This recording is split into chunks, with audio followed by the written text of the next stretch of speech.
Okay, unless you've been living under a rock, you've most certainly seen how the new Sony a7S III has completely blown up the internet, and rightfully so. It is a very exciting and powerful camera. Now, what I want to show you today is not so much a review, but a workflow process. If you're intending on using or buying this camera, then I hope this video will provide you with some useful insights. When Sony offered us the camera for a week, I decided to take a chance and use it on a job, and thus take you through all the entire process with this camera from prep to post. And along the way, I'll show you some quirks, wins, and workarounds when using this camera. But before we jump in, here's the fashion editorial that I shot with the Sony a7S III.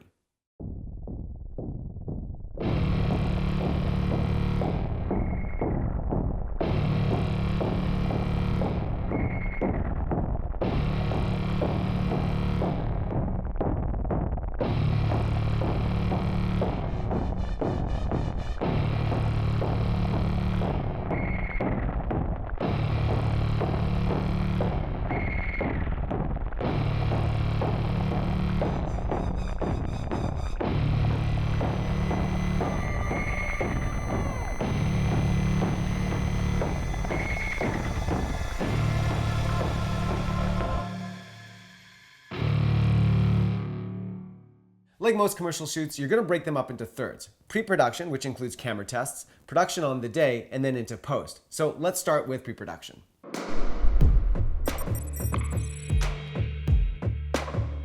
In pre-production, my first priority is to see where the camera performs best and where it breaks down.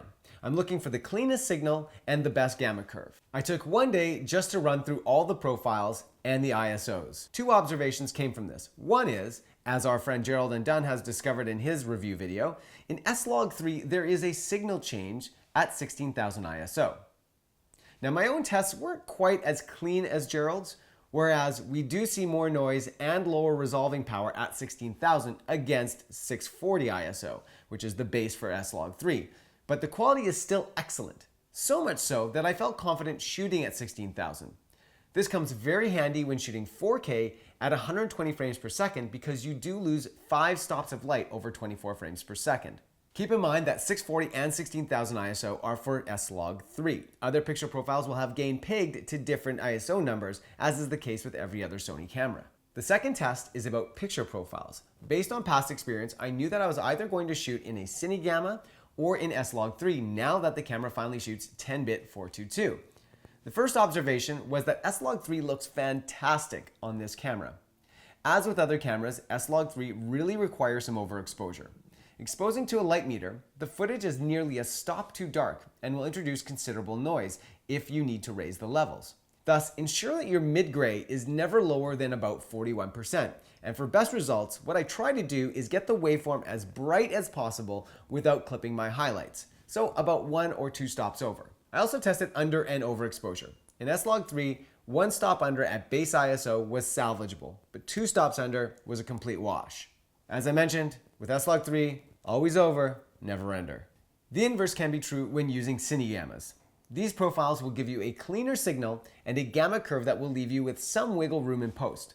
They are stronger in the shadows and a bit more abrupt in the highlights. So you expose to protect your highlights either to a metered value or even 1 stop lower. You can typically dig these shadows up cleanly in post. We're going to show you all of that in the post-production segment in this video. The next step was to do some similar tests with our model in the actual location the day before. I'm looking at how her skin tone reacts with each profile. I came away from this test feeling that I didn't need to shoot S-Log3 because we had full control of lighting and dynamic range within the studio environment. So it was between the Cine Gammas. Then I saw Brandon Lee's video, which he shot in standard profile. The quality was outstanding, so on the day I presented it to the director. He loved how it looked and we made a decision to shoot with it. I treated it like a Cine Gamma, just making sure to keep my highlights from clipping. One of the many reasons that we use large cinema cameras for commercial productions is that we typically have to leave the cameras on while lighting or rehearsing shots. And with mirrorless cameras, this either will drain your batteries or cause the camera to overheat. One of my favorite aspects of the a7S III is that it can be continually powered via USB, and leaving it on for almost the entirety of the 6-hour shoot, I encountered no overheating whatsoever. And that's a production game changer for me. The full HDMI port for this camera is a very long-awaited feature. If you shoot with both micro or mini HDMI, you're gonna know that it causes a whole host of durability issues. Adding a full HDMI port to this camera finally makes it capable of more demanding professional jobs. Another amazing aspect of this camera is the renowned autofocus. Whether you're face tracking or subject tracking, I was continually astonished by the accuracy even in low light and on darker complexions. It is worth mentioning that I do love working with a focus puller, and it's often critical when you're doing complex blocking or camera moves because autofocus, well, it can't read your mind. Yet. But in the case where you have a single subject in your frame the entire time, then Sony's autofocus tracking is remarkable. Because of this, you'll have less ruined takes and you can shoot more in a day. For this video, we shot primarily off speed in both 60 and 120 frames per second, all in 4K. And we didn't have a CF Express card at the time, so we had to use a V90 SD card. Now, without a V90 card, you will be limited to 60 frames per second. And without a CF Express card, you're going to be limited to 120 frames in standard shooting mode, but not S&Q. And we'll talk about why that might be important further on in this video. Even though these cameras come with some exposure tools, like zebras and histograms, in reality, you kind of need more. My recommendation is to also budget for a recorder like the Atomos Ninja V because you'll be able to record ProRes RAW and have all the exposure tools at your fingertips. Moving into post-production. I'm editing this footage off of an external solid-state drive on my 2019 16-inch MacBook Pro. Editing in Premiere Pro CC, I can get playback on the HEVC files fairly reliably in 24p. However, 60p stutters and 120p, well, it doesn't really play at all. The solution is to transcode these files to ProRes. However, I learned that Adobe tops out their frame rate support at 60 frames per second. So to transcode the 120 frames per second footage, I had to feed the clips into Resolve Studio and export to ProRes from there. If you're already editing in Resolve, non-issue. But keep this in mind if you're going to be editing in Premiere. The other workaround, of course, is to shoot with a CF Express card, and this will give you access to S&Q mode 120, which will pre-package it at 2398 for you. Once the edit was complete, I had a bit of grading and cleanup to do. Again, this is where the strength of 10-bit 422 comes in. I was able to lift the shadows more than a stop and get a suitably clean signal. As Brandon Lee mentioned, any noise which is typically in the shadows can be selected by a luminance mask and softened without affecting the midtones or the highlights. Now here's an interesting observation. Let's take a look at this clip. It was exposed pretty close to how we wanted it to look. But let's say we underexposed it a couple stops in an extremely dark environment. Notice how the majority of the video signal barely makes it past 128.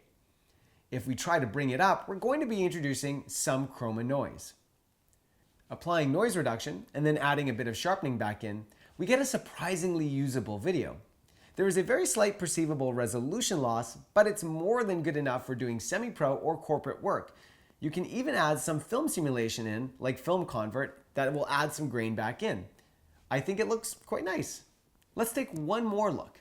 Here is a clip shot at 16,000 ISO, 120 frames per second in 4K. We started this one with a much healthier negative, much more shadow info than in the previous clip. Boosting approximately 2 stops again, and it's still remarkably clean. I don't even really need to add noise reduction here, but when I do add a small amount, the image looks outstanding.